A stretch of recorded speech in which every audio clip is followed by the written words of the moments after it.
Tom Duty, middle-aged American, living in New Jersey near the Lincoln Tunnel. If you were to visit my website, you type Howdy Doody into Google. You'll find the correct spelling of the famous puppet. You then combine Tom Duty in a Google search from my site.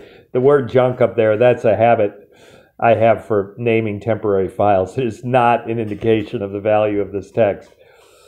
This is in Madison.com this past Sunday. I'm reading it on a Friday. Friday should, unless I have tech problems, will be the post date. So just this past Sunday, early September 2018. Gallery night marks 30 years. Gail Warland. G. Warland at Madison.com. There's the date, October 1st, 2018. Jamie Zimmerman and Linda Layton. Jamie Zimmerman left, and Higher Fire Clay Studio owner Linda Layton were among the organizers of Madison's first gallery night held State Street 30 years ago. This year, Fall Gallery Night, happening Friday, will feature art and artists in more than 60 venues around the city. Friday night marks two important occasions for Linda Layton: the 20th anniversary of Higher Fire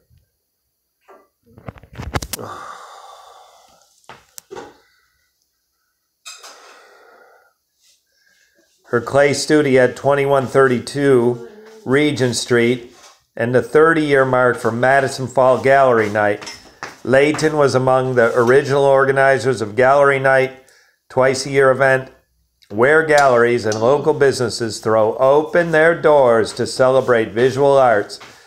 Thousands come to browse a huge array of craft and art, meet and sometimes watch local artists at work, and just enjoy free and festive community evening.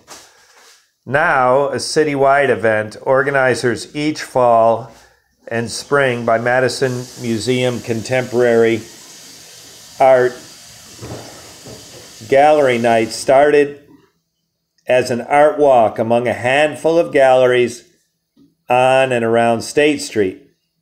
For all its 3 decades, a gallery night goal has been to demystify galleries, Layton said, to make the general public feel welcome, comfortable looking at art with no pressure to buy or to be an expert. A Higher Fire, for example, we have a lot of familiar faces. Drop by for gallery night, she said. The bonus is that we also get new people, and it's not a night where you feel like you have to be a shopper or spend money. It's really a social event. Not just galleries, more than 60 venues are participating in the 2018 Fall Gallery Night, held at most spots from 5 to 9 Friday, but not all of them are galleries. Monroe Street Family Dental, for example, has been a gallery night stop every month since its open in 2009, said Amanda Farrow of MSFD's business operations. As a neighborhood dental office, we want to support our community, and local artists have been displaying art on our walls ever since, she said. Artist Emily Bousley and Edgewood College student Kathleen Coogan will be showing work at the dental office 2702 Monroe Street during Fall Gallery Night.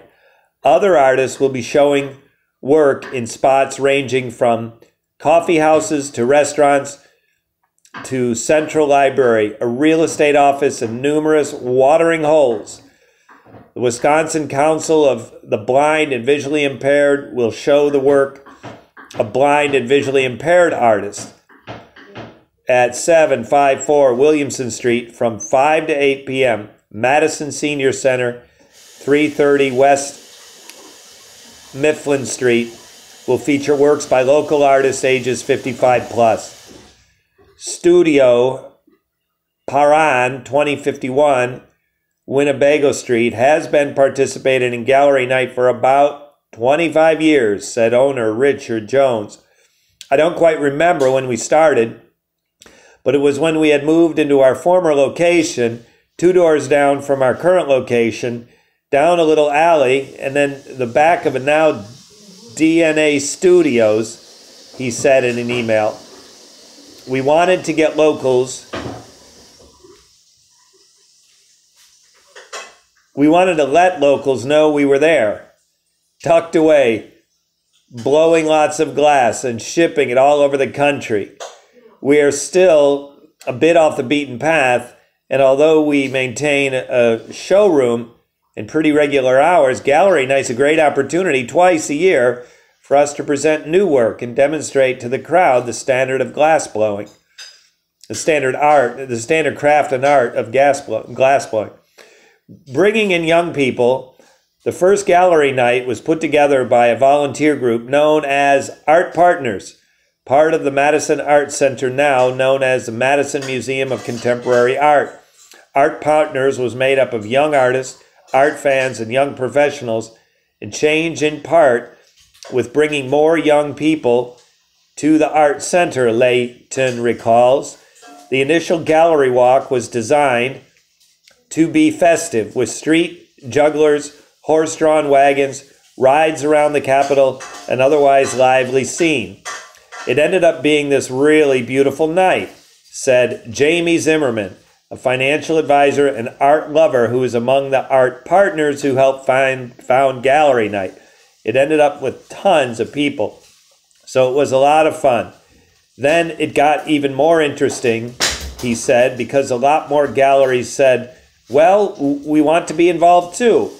The organizers did have to grapple with the question, what is art?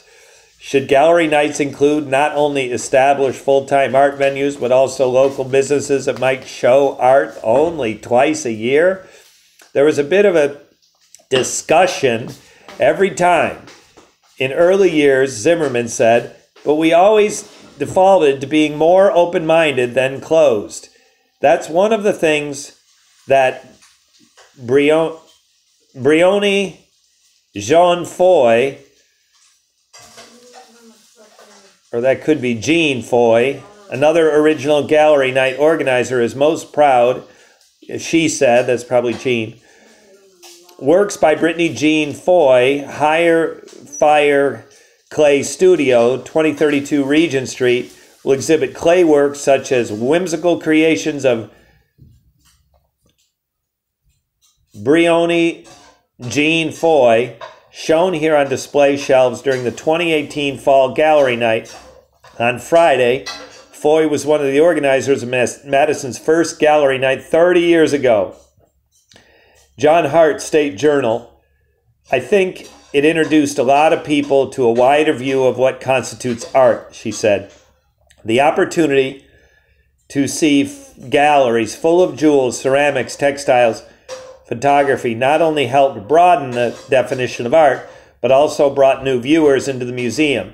In the years since, I think the public's idea what constitutes a gallery is also expanded. That's good for everyone. Raising awareness. Gallery night exhibitors pay a fee of $175, which is sometimes covered by the venues and the artist. That fee just covers the cost.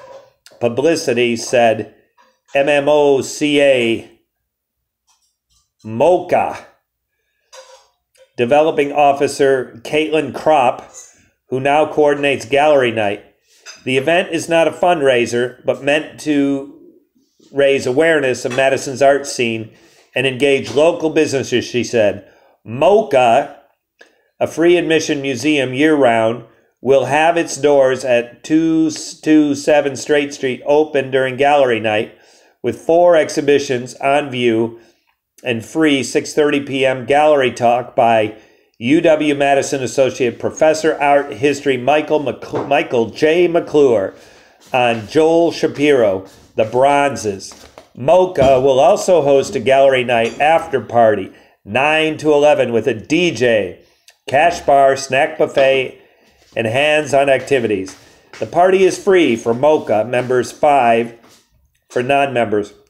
Some of Krupp's favorite stops during gallery night are venues that include demonstrators of artists.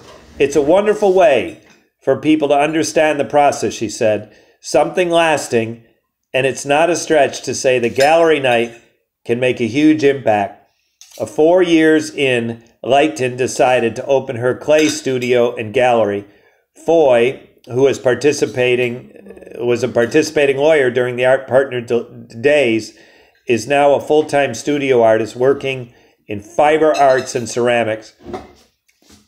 Clay works by Lisa Hepburn. There's her studio at 2132 Regent. John Hart State Journal. For Lyndon Me, that group changes lives. I'm going to fast forward to the end. Listeners, forgive me. Website, mocha.org. That's MOCA. You want to try to remember that? There's a famous city in the island of Hispaniola country, Dominican Republic, called Mocha. Add another M to that. You got mocha.org. Events, social events, gallery night out. And then finally, Gail Warland, Wisconsin State Journals. Oh, Gail wrote this, it appears. Tom Duty, middle-aged American living in New Jersey near the Lincoln Tunnel. If you were to visit my website, you dial Duty into Google. You'll find the correct spelling of the famous puppet. You then combine Tom Duty in a Google search for nice site. Thank you for listening. Have a good day, good evening, or restful night's sleep. Ciao.